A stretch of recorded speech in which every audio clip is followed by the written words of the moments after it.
The depleted New Orleans Saints drop a tough one on Monday Night Football against the Miami Dolphins. We'll contextualize the loss, Ian Book's evaluation, and in on a high note with a look at Pete Werner, who looks to have a very bright future in the city of New Orleans. We got all that and a little bit of lagniappe for you on today's episode of Locked On Saints.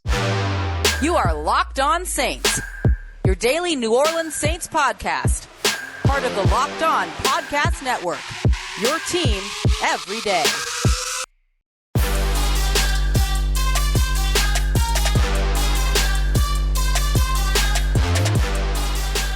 What is good, Who Dat Nation and Who Dat family? Welcome into this Misery Tuesday episode of Locked On Saints, your daily podcast covering the New Orleans Saints, part of the Locked On Podcast Network, your team every day. Thanks so much for making Locked On Saints your first listen of the day every day. Don't forget, we're free and available on all platforms, including on YouTube as well. And I'm your host, Ross Jackson, at Ross Jackson Nola on Twitter, Canal Street Chronicles Locked On NFL, and here with you every single Monday through Friday on Locked On Saints. And today's episode of Locked On Saints is brought to you by a very, very depleted offense, a very, very depleted defense, and a struggle bus of a Monday Night Football game in which, let's be honest, neither team was very good. You hear me chuckling, you see me chuckling. I'm always a positive person, and I'm here to be sort of the, I don't want to say voice of reason today, but I do want to contextualize the performance or whatever it was that we watched on Monday Night Football. And I mean that performance lightly in terms of like both teams and things like that. But I just kind of want to reset for a moment and remind people about what the New Orleans Saints were walking into in that Monday Night Football game. Because yes, the Saints were depleted, but they're very much still alive. And the circumstances of this game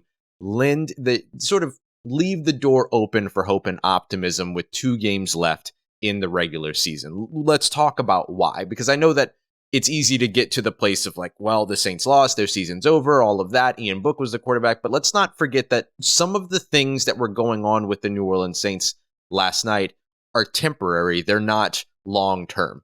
But let's blend the temporary and long-term for just a moment so that we can fully contextualize what the New Orleans Saints were without Monday night up against the Miami Dolphins. On the offensive side, they were without quarterbacks 1 through 3, which just feels absurd to say. Wide receivers 1 and 2, that's Michael Thomas. And then I would consider Deontay Harris, considering he was your leading receiver up until, a big Marquez Callaway game just a couple weeks ago or last week.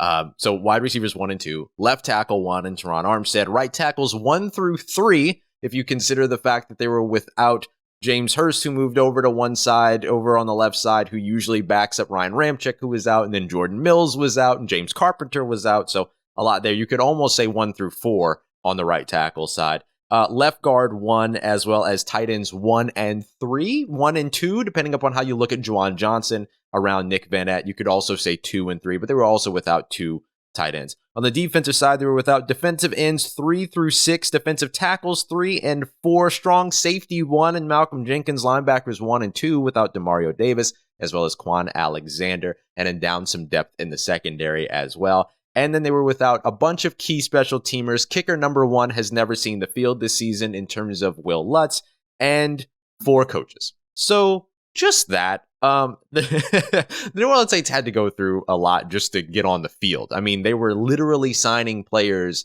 that day that got fitted for their equipment by the equipment staff, who did a phenomenal job before the game. Head coach Sean Payton shouting them out after the game, fitting them for their equipment before they went out on the field. I mean, it was that kind of day for the New Orleans Saints. Here are some names of players that took snaps for the Saints in this game. Linebacker Sharif Finch, who almost had a fumble recovery. Defensive tackle Braxton Hoyt, his second career game over the course of 2 years. Offensive lineman Caleb Beninock, his first game and regular season snap since 2019. And offensive lineman Kyle Murphy, who was literally signed on Monday and saw his first snaps at right tackle since 2017 in a regular season game. So just a little context around what the New Orleans Saints were going through, and also an understanding that not all of that is permanent. Yes, you're without QB1, wide receiver 1, kicker 1 for the rest of the season. Those guys aren't going to be able to come back. But some of these folks that I mentioned, quarterbacks 2 and 3 in terms of Taysom Hill and Trevor Siemian, wide receiver 2, who has been your wide receiver 1 so far this season, and Deontay Harris. He's back next week off of suspension. Left tackle 1, hopefully Tron Armstead's able to get back. He was questionable coming into this one. Would love to see Ryan Ramczyk back. Some of these other players are all on COVID lists, right? Your tight ends 1 and 3, your defensive ends, your defensive tackles, your starting strong safety, your starting linebackers. The Saints should get all of, let's say, most of these players back going into next week's game up against the Carolina Panthers. So what does that mean for the New Orleans Saints? Now that they've lost this game against an AFC opponent, we talked about this a bit before that, hey, if they go into this game and they lose, the season's not really over. And yes, that's true. That wasn't just me trying to make you feel good before you went into this game. That is still true. The New Orleans Saints have the capability of winning out. Their next 2 opponents are Carolina, who right now the Saints are up 6.5 points on in terms of being favored in this game at home, and then they travel to Atlanta. Both 2 very winnable games, both 2 division games, so you never know how they're really going to go, but 2 winnable games for the New Orleans Saints. You can't really take the first game against Carolina as any type of sort of, I guess, example of what next week's game is going to look like, because the Saints were down some double-digit coaches all throughout the practice week heading into that game, and were without about half of their coaching staff on the sideline during that game when Carolina absolutely shellacked the New Orleans Saints. But those were circumstances that the Saints won't be up against when it comes to this game against Carolina at home on Sunday, which has now been moved to a 3:25 Central Time slot, just as a reminder there. So what the New Orleans Saints need is to win out, which has always sort of been the attitude anyway. They need 1 loss by San Francisco, who have Houston next week, so unlikely there, but they have the Rams in week 18. So the game against the Rams needs to mean something, and it very well could, because if Arizona wins one of its last 2 games, then Los Angeles ends up playing for the top spot in the NFC West, and therefore one of the top 4 playoff seeds, as opposed to being a wild card team. So they have something to play for there, because that gives them, home field advantage in the wild card round, super wild card round, all of that. So the higher seed that they can get, the better off that they would be. So they could still be playing to win something against San Francisco. And San Francisco, of course, right now is without Jimmy Garoppolo. We don't know for how long, but rookie Trey Lance could be stepping into a starting role at a time to where the New Orleans Saints need losses from San Francisco. So once again, the New Orleans Saints playoff seeding comes down to something going on in the NFC West. Not new information there, but at least this time you're not relying on the Seahawks, which has happened and failed over the course of the last few seasons. So New Orleans still very much in control of its own destiny, but needs a little bit of help from San Francisco in terms of losing a game. Let's say that the Saints need some help from either Houston or the Los Angeles Rams. That's who you're going to be rooting for over the course of the last 2 games of the season. There are still some other playoff scenarios that could happen. Philly could lose out. That opens the door for New Orleans as well. But the easiest, cleanest, quickest path for the New Orleans Saints went out and then get a loss from San Francisco. We talked last week about all the things that the New Orleans Saints have had to overcome to get to this point in their season, and the fact that we're still talking about a team that could potentially have a winning record by the end. It means that guys like Sean Payton and Dennis Allen and Pete Carmichael and all the New Orleans Saints coaching staff deserves a big shout out. But their biggest challenge this week may not have actually just been about the players that they were without, but even the players that they were with. So let's talk about who they put on the field this week, and let's talk about Ian Book, right? We can't really evaluate too much from him, but there are some things to take away. So let's talk about why we shouldn't overreact to Ian Book's first start, even though it wasn't the greatest. We'll talk about that as we continue on with today's episode of Locked On Saints. All right, family, continuing on with today's episode of Locked On Saints. Thanks again for making Locked On Saints your first listen of the day. By the way, go and check out the Ultimate College Football Playoff Preview 2021. It's its own feed. Just search it wherever you get your podcast. We've got local experts, we've got betting advice, and we've got draft analysis for all of the big New Year's Six and playoff championship games here over in the college football playoffs. Go and check it out. Once again, it's the Ultimate College Football Playoff Preview 2021. So the New Orleans Saints ended up having to start Ian Book, something that I'm sure that they didn't intend to do this season. And it's not because there's anything wrong with Ian Book, but simply that the New Orleans Saints like to have their guys sit behind, for a year and get a look at those rookies in a more controlled environment than go out there and play with only 48 players available on the roster and hope that it goes well. And unfortunately, that's what happened to young Ian Book, the rookie out of Notre Dame, 4th-round draft pick for the New Orleans Saints in this past draft. So here's the bottom line. Ian Book's struggles in this game should not be held against him. However, there are some things to take away. So let's talk about, first of all, what the performance was. 12 of 20, 135 yards, no touchdowns. He did throw an interception, which was a pick six in his very first 3rd down throw of his career. He was also sacked 8 times in this game, 3 rushes for 6 yards. Now, we have to contextualize here, just like we did in the first conversation that we just had around what happened with the New Orleans Saints and who was playing, who was available and all that. Ian Book played behind an offensive line that featured a combination of Caleb Benenoch and then eventually Kyle Murphy when Benenoch ended up with an injury and had to leave at right tackle. And a lot of pressure came from that right side. There was some clear miscommunication stuff going on with Cesar Ruiz, which just continues to seem to be a theme so far this season over on that side. And you can't cover it all up when you have a guy that's taking his first snaps in the NFL since 2017 over on that right side next to the young cat in Cesar Ruiz that continues to seem to have these miscommunication issues. So it's a reminder here that Kyle Murphy was signed on Monday, played on Monday. He was probably one of those guys that was getting fitted right before the game.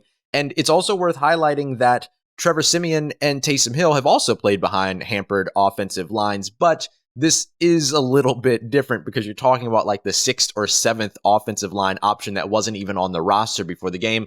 And you're talking about a young guy in Ian Book getting his first ever NFL action in that situation against the very aggressive Miami Dolphins defense that continued to bring the blitz and continued to bring the pressure. So there were a couple of things that you can observe in Ian Book individually, though. I mean, there was a moment where he was given a half-field read over on the left side, which was a choice route with an out route over the top. That out route was open, and it was Marquez Callaway over the top, but Ian Book decided to go for the closer throw, the more shallow area there in the short side where Alvin Kamara chose the out route himself underneath. He threw it to Alvin Kamara, even though he was double covered, but Marquez Callaway was open right over the top. And you can see both of the guys, right? Because they're one behind the other. And so the first down was there for Marquez Callaway, but Ian Book simply made the wrong read. He also telegraphed the throw on the interception, but even the interception was tipped at the line of scrimmage. So how much can you really take away from that? We saw some things to where, there were opportunities for him to throw the ball away, but instead he took sacks as he rolled out. But you did see the mobility there, and you saw where it was that there were opportunities for him to be able to extend some plays. And maybe he was forced into doing that a little bit more often than he wanted to, or forced to do it earlier than necessary because of the sort of makeshift offensive line that was there. So, I mean, there's a whole combination of things that you can say, okay, individually, we can take sort of these little nuggets when it comes to Ian Book, but can you make a full evaluation of him here? No, not necessarily. And I don't think that the New Orleans Saints will either. I just hope that he left this game with some confidence intact because it's tough. It has to be tough to go into a game, play your first ever NFL start, get sacked 8 times, throw a pick 6, throw another interception late when you're just trying to make something happen at that point. And, it just was not one of the best things. I mean, the New Orleans Saints didn't convert a 3rd down for the first time in Sean Payton's tenure as a head coach in New Orleans, 0 for 12 on 3rd down. Now, they were 1 for 2 on 4th down thanks to a QB sneak by Ian Book, who continued to fight later on in that game. But after a certain point, I mean, you just kind of have to wonder, like, all right, can you keep your confidence intact? And he seems to still have that intact. He did his presser after the game and talked about what he learned, and also was very honest about the pick 6. Said he threw only 1 pick 6 in his entire career before this night, and that throwing a second one absolutely sucked. So it was great to see sort of that honesty come from him, but also him talk about the short memory that you have to have as a quarterback. The other thing that I say you can maybe take away here as a positive for Ian Book, as opposed to the kind of negatives that I've been throwing out here, is that you also saw some nice throws when he was protected, and he just wasn't protected that often. But ultimately, there's no reason to take him to task over this loss. It was a rough game for the rookie. It was a rough game for the New Orleans Saints. And so really what our focus is right now is trying to contextualize both of these things, right? What Ian Book was up against, who certainly had the cards stacked against him from the very beginning, and what the New Orleans Saints were up against, who absolutely had the cards stacked up against them, going up against the good Miami defense and going up against the good Miami Dolphins team as well. The big question is, can the New Orleans Saints learn a little bit from this in terms of how important it is to get Alvin Kamara in the mix? Because I don't feel like you got Alvin Kamara in the mix a ton. outside of just some basic, inside runs. And every now and then you saw him get out into space. But it just feels like when you're watching a guy like Jalen Waddle get the ball 6 or 7 different types of times, or that didn't make sense, 6 or 7 different types of ways, you kind of wonder, okay, well, can you just do that with Alvin Kamara as well? So maybe that's the big takeaway for the offense here. But the thing that I wanted to highlight here is the contextualization around Ian Book and why we really shouldn't be taking him to task at all over this loss. So let's talk a little bit about ending on a positive note. We always try to do that after a loss. And one of the big positives to come from this game, along with Marcus Davenport and Cam Jordan, is Pete Werner, who looks like he has a very, very bright future in New Orleans with the Saints. We'll talk about why as we continue on and wrap up today's episode of Locked On Saints. New Orleans Saints likely to be favored in their Week 17 matchup against the Carolina Panthers, even after this Monday night loss to the Miami Dolphins. You want to keep an eye out for that line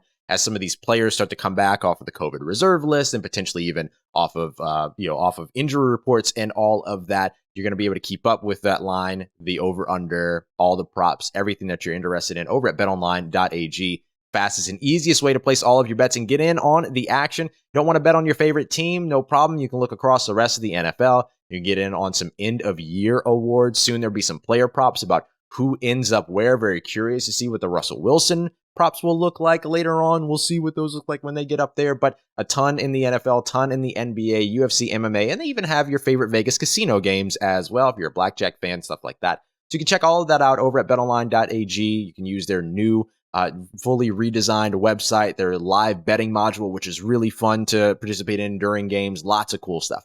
And if it's your first time heading over to the website and signing up, make sure you use the promo code LOCKEDON, LOCKEDON, so you can get that 50% welcome bonus. Once again, that's a 50% welcome bonus with the promo code LOCKEDON over at BetOnline, where the game starts.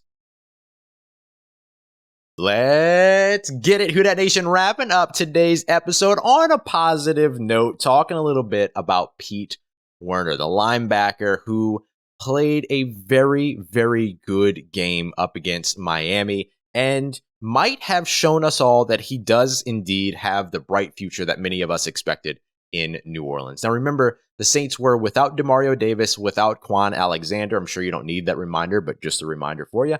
And so Pete Werner was sort of thrust into the position of Demario Davis playing the mic and also being the guy with the green dot on his helmet. And so what that means is effectively he's the one calling the shots. Consider him the quarterback of the defense. He has the communication device that's connected to the sideline in his helmet. He's the one receiving the calls from the sideline and disseminating the information to his defense. So that's what Pete Werner, the rookie out of Ohio State, was doing in this game. And I got to be honest, I think he did a pretty good job. I mean, the guy led the team with 10 tackles. He called the shots all night. He had 2 hurries that he added to the list. He was targeted 4 times in the passing game, allowed only 2 catches for 15 yards. And then he surrendered only a 59.4 passer rating when he was targeted. And not only that, this guy was all over the defense. Played on the defensive line 9 snaps, in the box 51 snaps, in the slot 3 times, and at corner twice. So they literally ended up putting him in man-to-man situations, zone situations that put him all over the field. Those man-to-man situations very likely what brought him out into the slot and what brought him out wide playing at corner.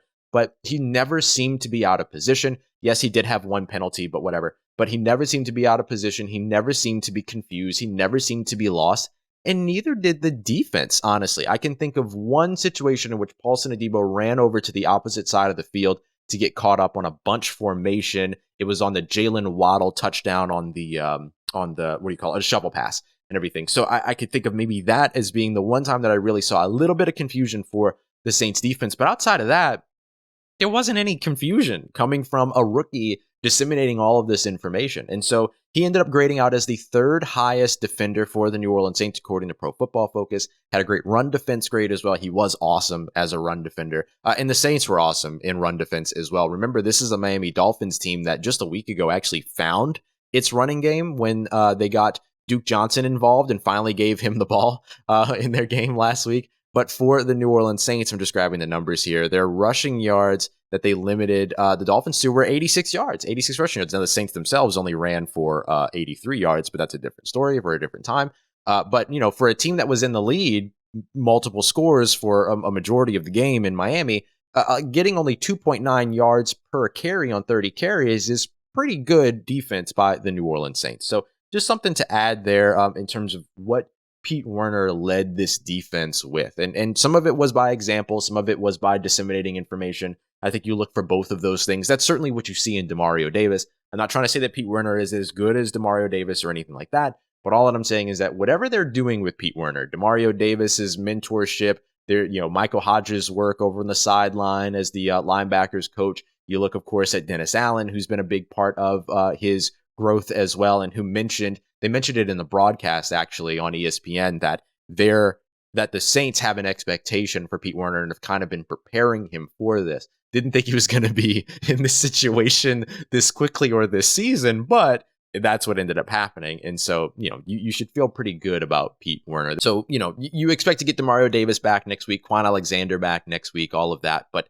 when you look ahead and you project into the future, it's kind of a scary thought getting a look at the New Orleans Saints defense without Demario Davis.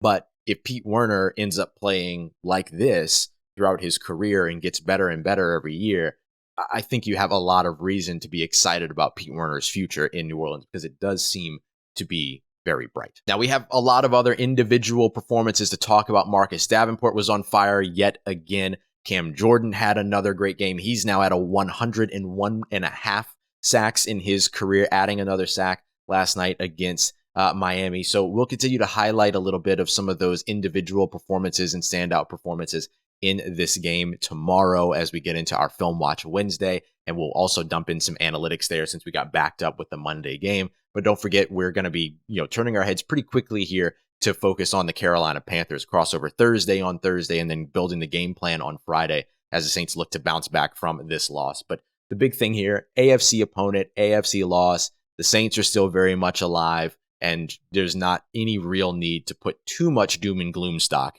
into this game, particularly for individual players and performances like Ian Book. But there are some things that you can get excited about over on the defensive side. So I'll highlight some of those individual performances for you tomorrow as we break down the film and break down the analytics. Thank you, as always, for making Locked On Saints your first listen of the day. For your second listen today, make sure you go and check out Locked On Bets. Your boy Q, a handicapping expert, Lee Sterling, getting you taken care of and helping you win some money after the holiday season. So go and check them out. Once again, that's Locked On Bets. And for everything around the New Orleans Saints that you need in between these episodes, make sure you follow me on Twitter at RawJackson, NOLA. Hit me up. Let me know how the family's doing. Let me know how you're living. Let me know how you're momming them. And trust you, that nation. I'll holla at you.